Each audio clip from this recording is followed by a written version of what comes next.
Aujourd'hui, tu galères à être régulier dans tes résultats, c'est peut-être simplement parce que tu n'as pas encore de plan de trading clair et structuré. Dans cette vidéo, je vais te montrer étape par étape comment construire un plan solide pour trader avec plus de clarté, de discipline et viser la rentabilité plus rapidement. Et si tu veux récupérer ce plan en version Notion et accéder à d'autres contenus exclusifs, rejoins la communauté gratuite via le lien en description. On se retrouve tout de suite sur mon écran. On se retrouve tout de suite ensemble sur mon écran pour regarder du coup comment construire un plan de trading solide. Encore une fois, ce plan-là est récupérable si vous rejoignez la communauté gratuite. Donc encore une fois, lien en description. Vous allez y retrouver une tonne de valeur gratuite. Vous allez pouvoir récupérer du coup ce plan-là qui est tout simplement sur Notion. Je l'ai juste transféré en PDF sur GoodNote pour faciliter l'explication de la vidéo. Mais encore une fois, vous aurez tous ces bullet points-là, vous pourrez les avoir sur Notion. Ça sera beaucoup plus facile pour vous de l'utiliser et de pouvoir créer votre plan de trading. Encore une fois, petite parenthèse à part et on est tout de suite parti. Vraiment, prenez des notes par rapport à cette vidéo, c'est très important. Ne la regardez pas juste en mode spectateur. Prenez un crayon, papier ou un calepin, prenez des notes parce que ça va être très important et surtout rejoignez la communauté pour pouvoir télécharger ce PDF et construire votre plan de trading parce que c'est quelque chose qui est très important, qui va vous permettre de vraiment structurer votre trading et atteindre la rentabilité beaucoup plus rapidement. On est donc parti, ce template va donc t'aider à structurer ton plan de trading étape par étape. L'objectif encore une fois, c'est de poser un cadre clair, cohérent que tu pourras suivre et ajuster chaque semaine. La première des choses qui est pour moi très important dans le plan de trading, c'est de définir une vision et des objectifs. Pourquoi est-ce que concrètement aujourd'hui tu t'es lancé dans le trading? Autre que vouloir faire de l'argent, devenir millionnaire, de pouvoir être libre financièrement, il y a des raisons beaucoup plus profondes qui t'ont lancé dans ce domaine-là du trading. Donc vraiment, la vision, les objectifs, c'est quelque chose, c'est la base du plan trading. Donc avant de trader, tu dois savoir pourquoi tu le fais et dans quelle direction tu veux aller. Cette étape est là pour clarifier ton intention, ton horizon et ton contexte. Donc définir du coup son pourquoi avec des raisons profondes. Je veux que tu sois beaucoup plus loin dans tes pensées que simplement je veux devenir riche ou je veux devenir libre financièrement grâce au trading. Non, il y a des raisons beaucoup plus profondes qui aujourd'hui t'ont donné envie de te lancer dans le trading. Et encore une fois, c'est ce pourquoi-là qui va te permettre de te lever tous les matins, d'être discipliné dans ton trading. Parce qu'encore une fois, le trading, c'est un réel métier que tu vas peut-être faire au début à côté de tes activités, je ne sais pas moi, scolaires, en étant étudiant ou activités de ton travail. Mais tu dois le prendre vraiment avec cette mentalité que c'est un deuxième job et ton pourquoi doit être tellement fort. Parce que si ton pourquoi n'est pas fort, je suis désolé, tu ne vas jamais tenir sur le long terme. C'est vraiment quelque chose de très important. Donc, définis ton pourquoi. Pourquoi est-ce que tu t'es lancé dans le trading autre que devenir riche ou libre financièrement? La deuxième des choses, ça va être de choisir son style de trading. Quand tu te lances, je veux que tu arrêtes de faire l'erreur de te dire bon, je vais faire du scalping, ICT, SMC, peu importe. Je vais faire ensuite du day trading et puis ensuite je vais passer sur du swing. Non. Définis vraiment ton style de trading. Qu'est-ce qui est le plus adapté aujourd'hui à ton emploi du temps, à ton emploi actuel de la vie? Si tu es étudiant, que tu as un boulot de côté, est-ce que vraiment tu peux te permettre de faire du scalping? Est-ce que vraiment tu vas être le plus optimal dans ton trading en faisant du scalping ou du day trading? Pose-toi vraiment ces questions. Peut-être que tu as la possibilité de le faire, alors là, tant mieux. Ou alors, adapte ton trading avec, par exemple, du swing trading qui te permettra d'être beaucoup moins présent devant les écrans, mais de tout de même aller chercher des très bons résultats. Ensuite, définis du coup l'objectif sur 6 à 12 mois. Avoir une vision du coup sur le long terme et non une vision sur le court terme. Ok, c'est très important. Et ensuite, définir le plan d'action sur comment atteindre ces objectifs. J'ai déjà fait une vidéo par rapport à ce sujet-là sur comment atteindre ces objectifs avec un plan d'action concret. Je t'invite à aller la regarder à la suite de cette vidéo. Donc, si tu restes jusqu'à la fin, c'est ce que je t'invite à faire, tu pourras tout simplement cliquer sur la vidéo qui t'explique comment atteindre ces objectifs avec un plan d'action concret. Tu verras que c'est une vidéo, encore une fois, avec énormément de valeur. Donc voilà, par rapport à la partie vision et objectif, c'est l'une des parties, je te dirais, la plus importante parce que c'est ce qui te permet au quotidien de faire ton trading et d'avoir un pourquoi profond sur pourquoi concrètement est-ce que tu t'es lancé. La deuxième des choses, c'est de définir un petit peu sa stratégie complète. Ici, tu définis comment tu traites, ta méthode, tes outils et dans quelles conditions tu agis. Plus ta stratégie est claire, plus ton exécution sera disciplinée. Aujourd'hui, je vois trop de traders qui ont une stratégie, qu'ils ont du coup travaillé dessus pendant quelques semaines, pendant quelques mois, peut-être voire plus d'un an, mais qui ne savent pas concrètement quand est-ce que leur stratégie est la plus optimale par rapport aux conditions de marché. Ce que je veux dire par là, c'est qu'aujourd'hui, les conditions de marché changent énormément et sont influencées par différents biais, que ce soit un contexte géopolitique qui amène énormément de volatilité, des tensions commerciales, des annonces économiques, etc. Et du coup, il faut être capable de repérer quand est-ce que sa stratégie est la plus optimale par rapport à ces conditions-là. Okay, et donc définir des setups, donc ce que j'appelle des setups A+, ou B+, où tu vas déterminer par exemple, si tu utilises uniquement l'analyse technique, ben, il te faut au minimum 5 confirmations, il faut que le marché soit dans ces conditions-là, que j'ai ces confirmations-là pour prendre le trade. C'est ça, par exemple, la setup en plus, si tu utilises par exemple l'analyse technique seulement. Je te donne un exemple comme ça. Un setup B+, tu vas avoir un certain nombre de confirmations, les conditions de marché vont être comme ça va être durant cette session-là que tu vas pouvoir trader, etc. Donc vraiment définir sa stratégie complète. Et je donne souvent cet exemple-là aux personnes que j'accompagne aujourd'hui, c'est comment est-ce que tu pourrais expliquer ta stratégie à un gamin de 10 ans ou à quelqu'un qui connaît absolument rien en trading. Tu dois être capable d'expliquer ta stratégie concrètement à quelqu'un qui n'y connaît rien. Si tu n'es pas capable de le faire aujourd'hui, c'est que tu ne connais pas concrètement ta stratégie et tu ne sais pas vraiment comment l'optimiser sur le marché.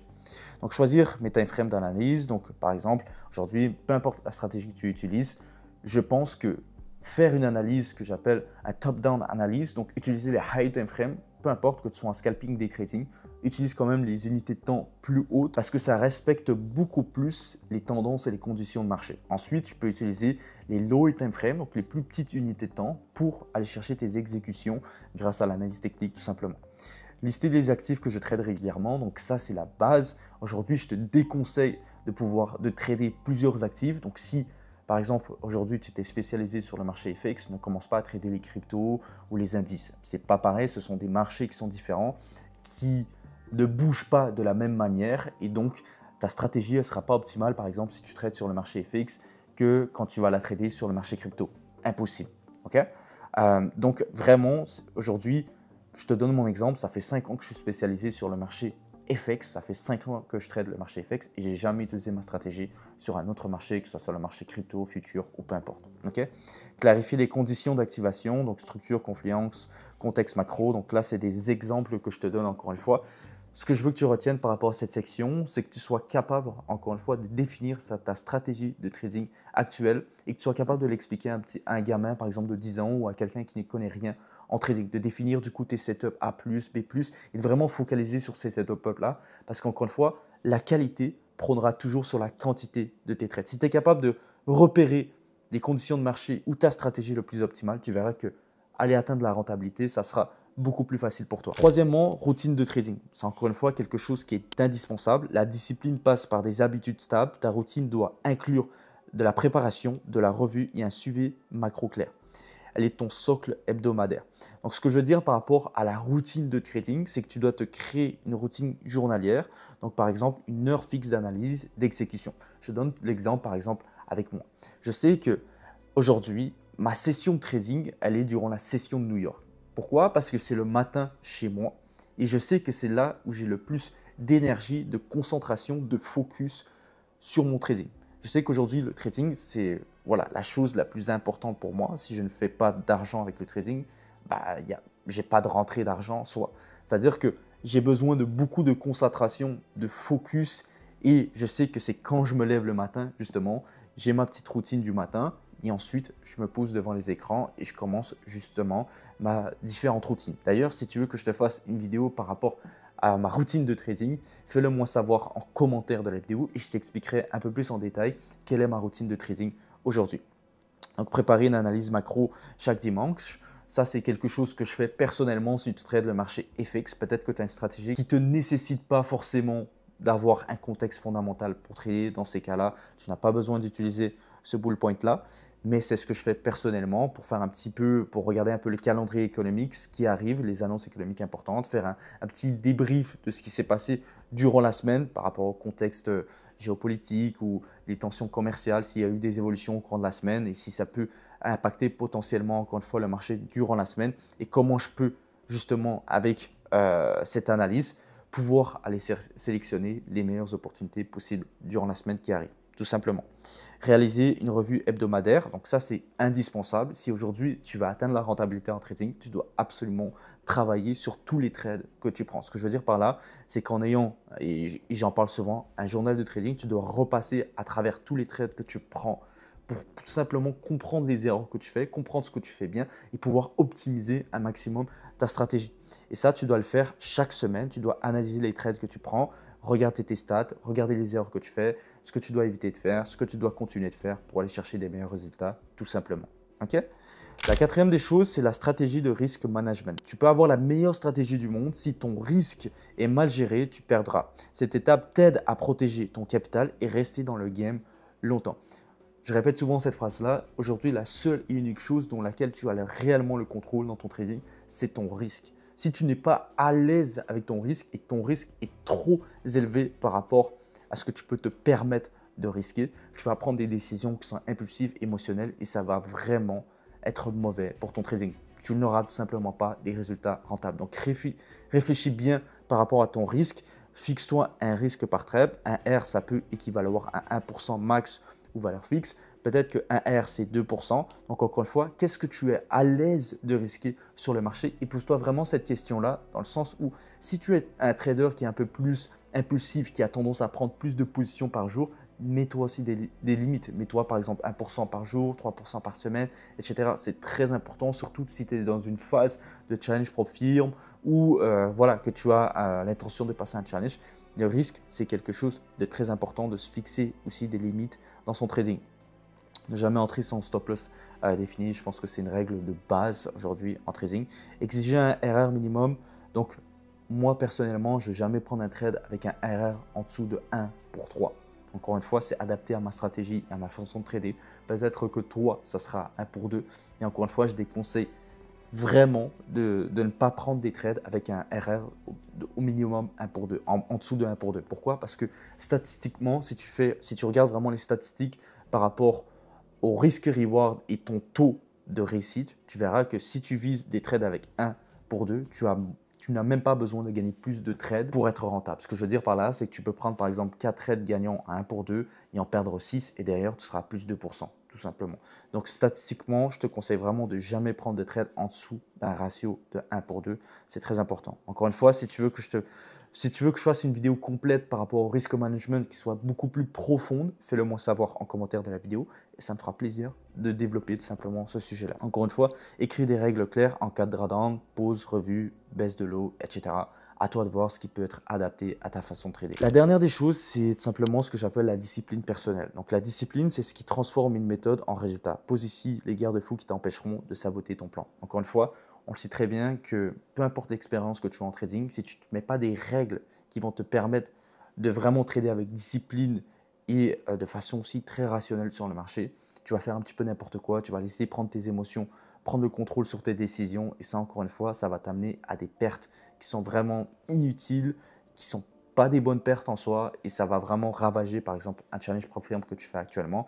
Et je te parle vraiment par expérience, aussi par rapport à l'expérience que j'ai eue avec certains de mes élèves qui malheureusement n'avaient pas une discipline ou ont laissé leurs émotions prendre le contrôle et du coup les résultats ont été mauvais. Donc encore une fois, crée un checklist pré-trade à valider systématiquement, écris chaque trade dans un journal, donc ton journal de trading, mets en place un rituel de pause après gain perte forte. Donc si tu es dans une période de drawdown, et que tu perds par exemple 1 ou 2 trades dans la journée, prends une pause, va faire autre chose, va prendre l'air, reviens, analyse ton trade et vois par la suite. Et demain, tu auras d'autres opportunités tout simplement pour trader. Ce n'est pas une course, c'est un marathon. N'oublie pas que la qualité prônera toujours sur la quantité. Interdire tout ce qui est revenge trading ou toute action, encore une fois, émotionnelle, c'est très important. Si tu ne veux pas ruiner ton trading, tu dois vraiment te mettre des règles de discipline personnelle pour encadrer un petit peu ton trading et éviter de faire un petit peu n'importe quoi. Maintenant que tu as vu à quoi ressemble un vrai plan de trading structuré, tu comprends sûrement mieux pourquoi beaucoup de traders tournent en rond. C'est pas parce qu'ils manquent de volonté, c'est qu'ils n'ont pas de cadre clair, pas de retour sur ce qu'ils font et surtout, ils essayent d'adapter tout ça seuls, sans feedback. Et c'est exactement là que je peux t'aider. Si tu veux qu'on construise ensemble ton propre plan de trading et ton écosystème adapté à ton style avec une vraie structure de travail, des retours réguliers et un cadre qui te pousse à progresser, je t'offre l'appel de consulting gratuit pour poser tout ça à plat et te montrer comment avancer efficacement. Le lien est en description, les places sont limitées, donc si tu es sérieux, réserve ton créneau maintenant et on en parle. Je te dis à très bientôt pour une prochaine vidéo. C'était Henri, ciao ciao.